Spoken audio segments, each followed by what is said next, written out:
Êxodo capítulo 33. Disse o Senhor a Moisés: vai, sobe daqui, tu e o povo que tiraste da terra do Egito, para a terra a respeito da qual jurei a Abraão, a Isaque e a Jacó, dizendo: a tua descendência a darei. Enviarei o anjo adiante de ti, lançarei fora os cananeus, os amorreus, os heteus, os ferezeus, os heveus e os jebuseus. Sobe para uma terra que mana leite e mel.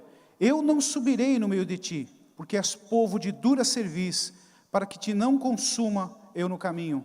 Ouvindo o povo estas más notícias, pôs-se a prantear, e nenhum deles vestiu seus atavios. Porque o Senhor tinha dito a Moisés: dize aos filhos de Israel: és povo de dura cerviz, se por um momento eu subir no meio de ti, te consumirei. Tira, pois, de ti os atavios, para que eu saiba que te hei de fazer. Amém, queridos? Eu queria falar sobre, o tema é a bondade que nos sustenta. Quando a gente olha, irmãos, para a história, aqui a história de Êxodo, conta a história de Moisés. Moisés nasceu num período muito difícil, período de cativeiro. Nasceu já dentro do Egito, nasceu lá naquela terra, já estava completando um período profético de 400 anos, em que o povo estaria ali, e depois sairia daquilo ali. Era uma profecia que Deus fala com Abraão, muitos anos antes, e aquele período estava se terminando. Só que agora as coisas estavam começando a ficar difíceis para o povo de Israel. E nasceu ali Moisés, num período onde as crianças estavam sendo mortas, para que diminuísse a população dos hebreus na terra do Egito, que eles estavam crescendo e se multiplicando. Isso começou a tornar uma coisa pública, perturbadora para o povo do Egito, porque eles estavam crescendo, estavam sendo abençoados. E aí mandou-se matar as crianças, e no meio dessas crianças nasceu Moisés.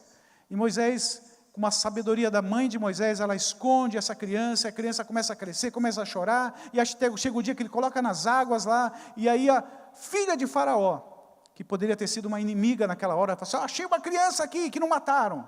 Pelo contrário, ela acha graça, olha para aquela criança com bons olhos, e resolve adotar a criança, que é Moisés. E Moisés entregue a própria mãe da criança, para amamentar, para cuidar.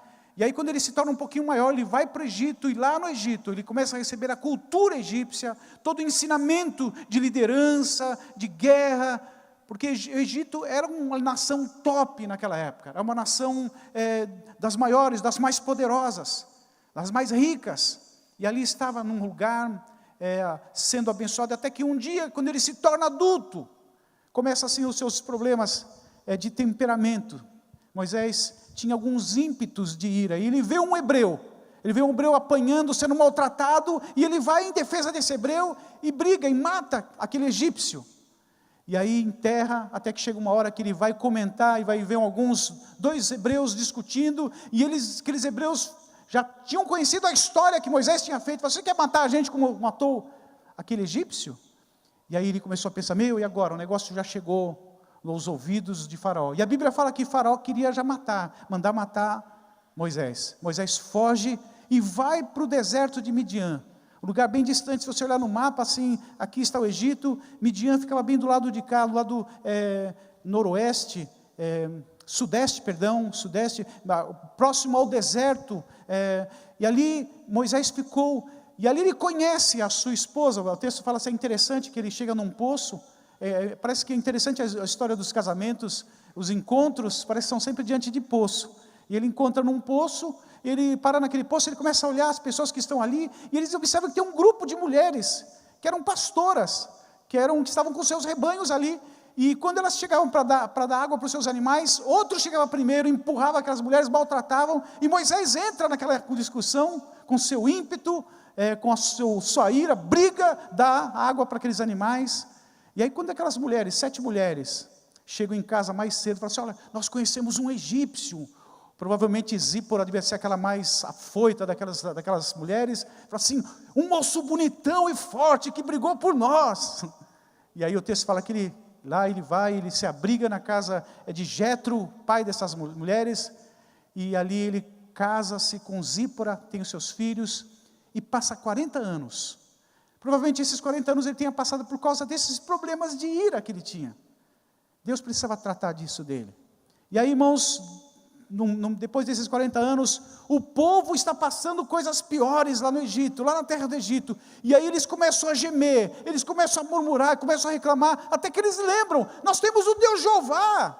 Eles começam a orar a Deus, Deus, livra-nos desse cativeiro.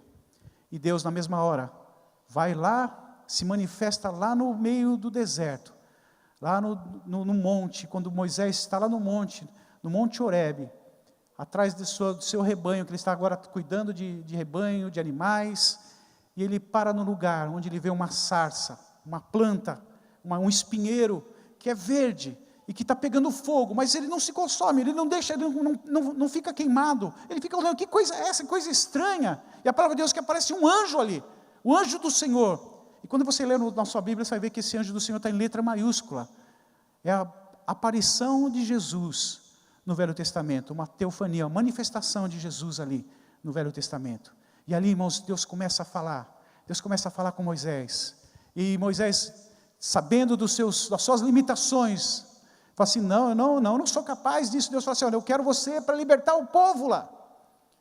E até que muita conversa, passa a ter uma intimidade com Deus, Moisés, algo que nenhum homem teve, de ver Deus, de sentir a glória de Deus, a presença de Deus, e ele aceita aquela incumbência, e depois os irmãos conhecem a história, os 10 sinais, as pragas no Egito, as coisas que aconteceram, a maneira maravilhosa como Deus usou Moisés.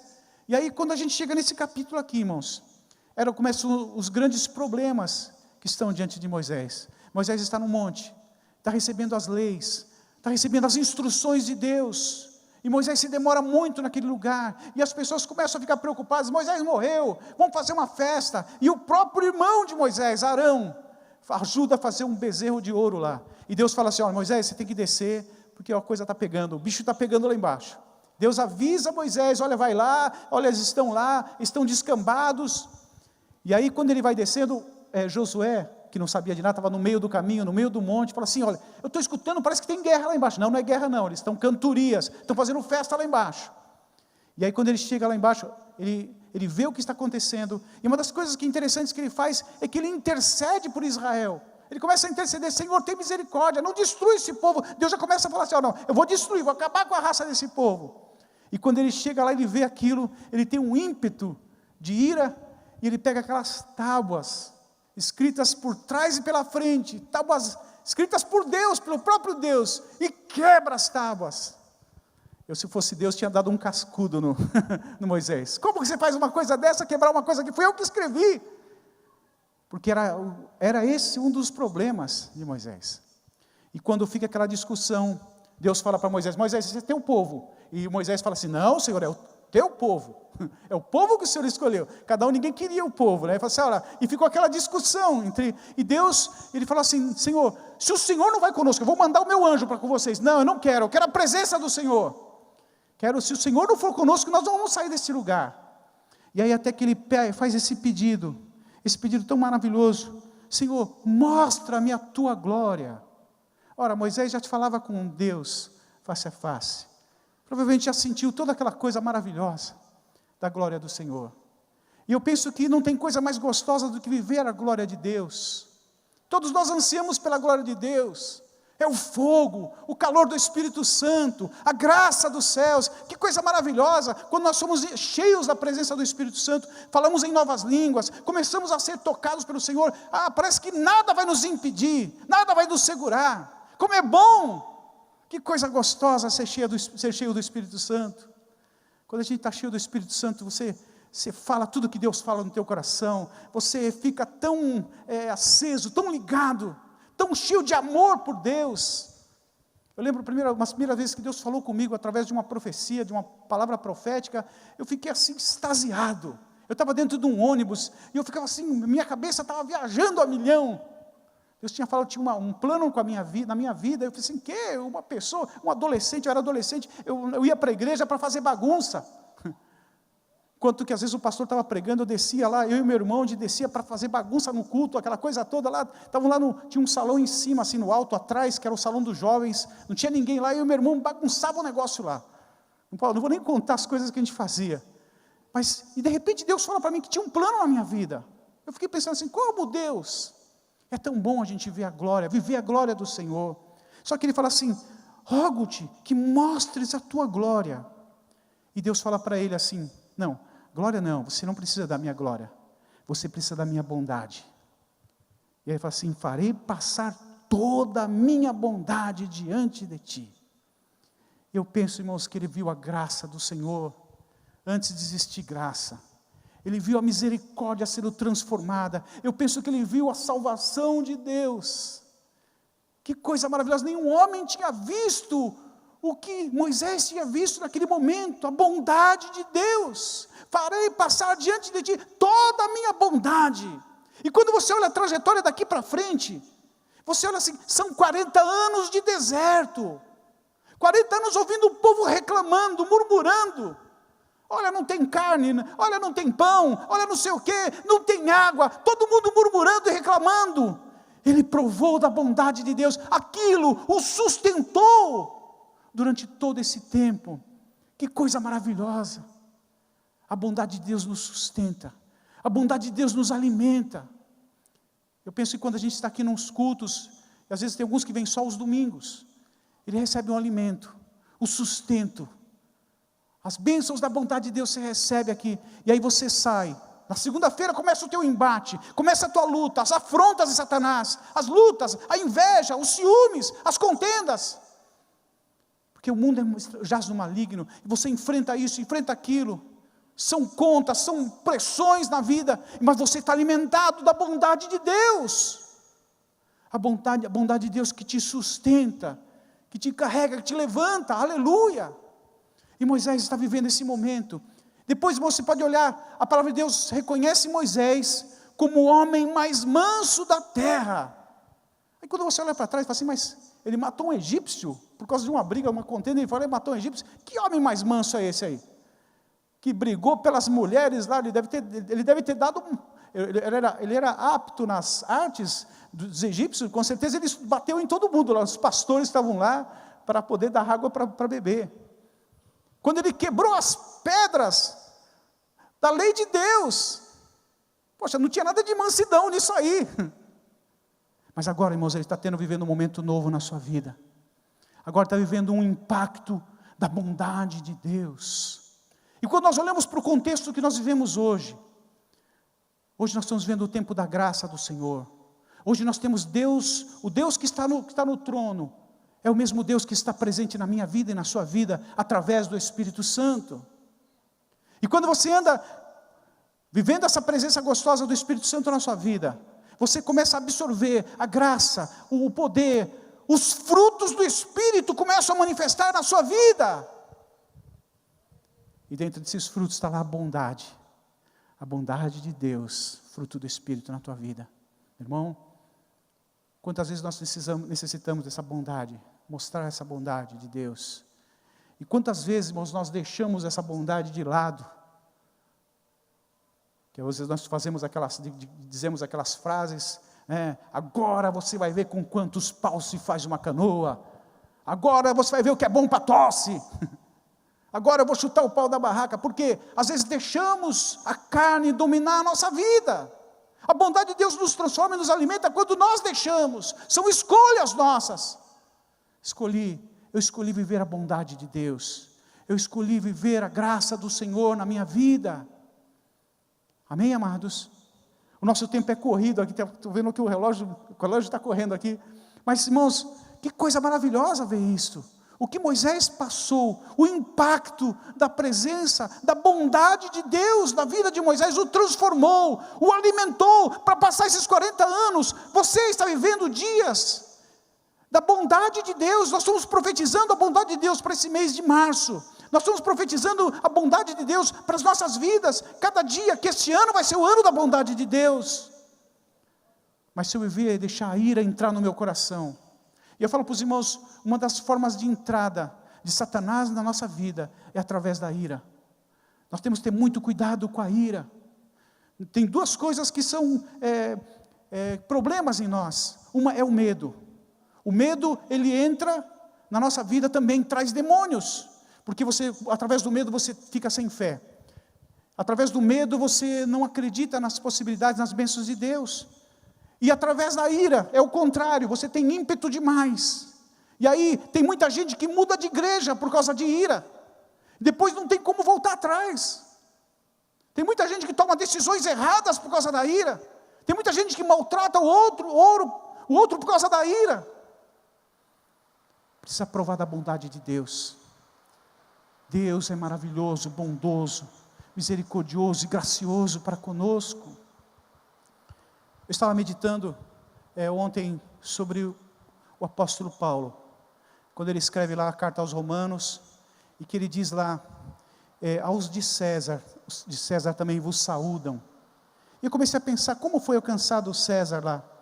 Paulo estava na cadeia, estava preso, e aí ele apela para César, e aí essa prisão começa a ficar mais perturbadora e mais profunda, porque ele vai para Roma, e quando ele chega em Roma, colocam para ele a guarda pretoriana para tomar conta dele. Ele é acorrentado como homem durante 4 horas, depois acaba 4 horas, vem um outro homem, um outro soldado da guarda pretoriana, e fica acorrentado com ele.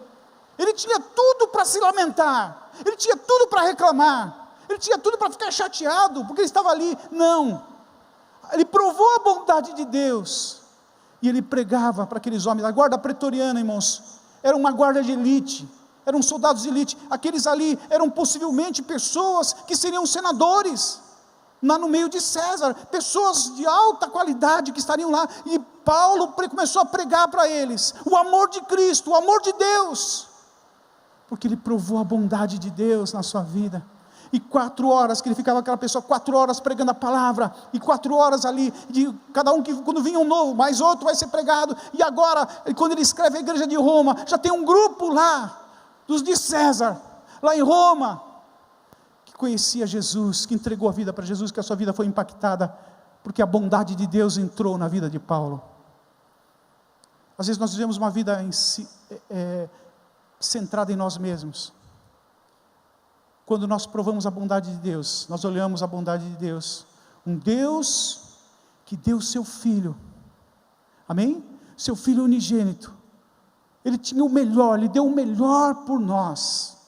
Quando você olha para a palavra de Deus, quando você vê a bondade de Deus nesse aspecto, Deus tinha tudo para se fazer. Ele tinha anjos, ele tinha miríades de anjos, ele podia criar uma nova criatura para enviar, para morrer como cordeiro, mas ele enviou o que ele tinha melhor, o seu Filho Jesus Cristo, para morrer em nosso lugar. Ele nos amou, através da sua bondade nós fomos alcançados. E quando você vê e participa dos cultos, das reuniões, que maravilha você hoje poder estar louvando a Deus. E quando você está orando pelos teus vizinhos lá, e um se converte, não importa se ele não está com você, se ele é de outra denominação, importa o seguinte, que aquele vizinho seu, que invocava entidades, que invocava o maligno, que fazia coisas erradas, agora está invocando o Deus vivo e verdadeiro, porque a bondade de Deus o alcançou, aleluia. Isso é motivo de nós adorarmos e glorificarmos nosso Deus, em nome de Jesus. Vamos colocar de pé, irmãos, nosso tempo já acabou. Eu queria orar por você nessa noite. Eu sei que cada um aqui tem uma experiência com Deus, cada um tem uma experiência tão gostosa. Eu tenho certeza que você veio aqui para a glória, para viver a glória do Senhor, e é tão bom viver a glória de Deus. Mas talvez não seja a glória de Deus que você esteja precisando, talvez seja um pacto dentro do teu caráter, dentro da tua vida, que é aquele que prova a bondade de Deus. Só para concluir, Moisés, ele chega um dia que Deus fala assim para ele: você vai agora, o povo está reclamando, está murmurando, está pedindo água, você vai lá e fala com a pedra. Você imaginar, coisa de doido, falar com a pedra, pedra, você vai dar água agora. E o texto fala que Moisés estava tão irado naquela hora, que ele bateu na pedra, e por causa disso, Deus não permitiu que ele entrasse na terra prometida. Mas será que Deus não foi um pouco severo demais? Ele passou 40 anos, era no final dos 40 anos dele, acontece isso aí, ele passou esses 40, não, ele já provou da minha bondade, não era para ele ter feito isso, aleluia. Por isso que quando Deus nos trata, irmãos, e às vezes quando a gente pisa na bola, aparece logo, as coisas aparecem logo, porque Deus quer tratar você, amém? E a Bíblia fala que Deus ama aquele que Ele ama, Ele disciplina, em nome de Jesus. E Ele está aqui para nos disciplinar. Receba da bondade de Deus em nome de Jesus. Fecha teus olhos, nós vamos orar ao Senhor agora. Você que está nessa campanha, profetize sobre o mês de março, em nome de Jesus. Que seja um mês de março diferente, seja um mês de março de grandes vitórias, em nome de Jesus. Senhor eterno, Tu és o Rei da glória, Deus. Queremos expressar nossa gratidão diante de Ti, Senhor, por vivermos a bondade do Senhor, de maneira que os profetas no passado sonharam, em viver essa graça poderosa, da bondade do Senhor. Oh Deus, o Senhor nos alcançou em tempo oportuno, de podermos louvar e adorar e bendizer o Teu santo nome, Senhor. E queremos dizer, Senhor, que nós Te amamos, e queremos receber, para esse mês de março, bondade que alimenta, bondade que sustenta. Em nome de Jesus Cristo, queremos ser sustentados para essa bondade infinita, em nome de Jesus, em nome de Jesus. Aleluia, que Deus abençoe a sua vida. Vamos louvar o Senhor, mais um cântico. Deus possa enriquecer você com a sua bondade, em nome de Jesus.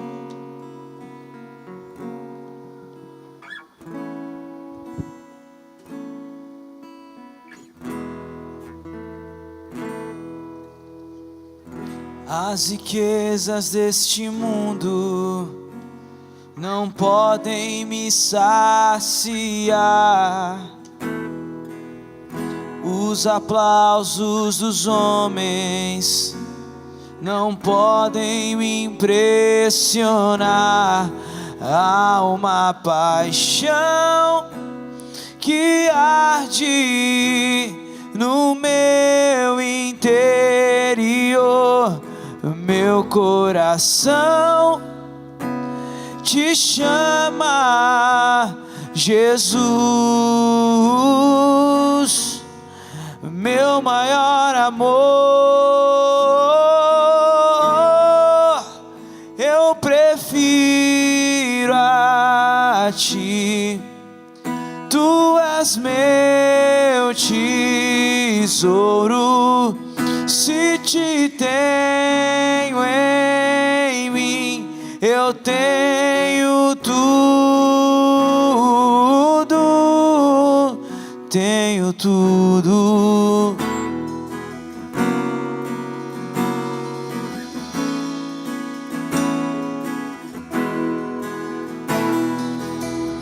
As riquezas deste mundo não podem me saciar. Os aplausos dos homens não podem me impressionar. Há uma paixão que arde no meu interior. Meu coração Te chama, Jesus, meu maior amor. Eu prefiro a Ti, Tu és meu tesouro. Se Te tenho em mim, eu tenho tudo. Eu prefiro a Ti, Tu és meu tesouro. Se Te tenho em mim, eu tenho tudo, tenho tudo.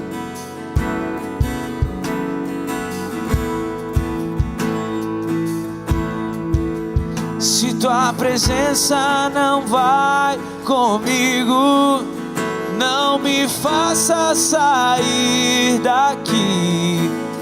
Eu prefiro o deserto contigo que um paraíso longe de Ti.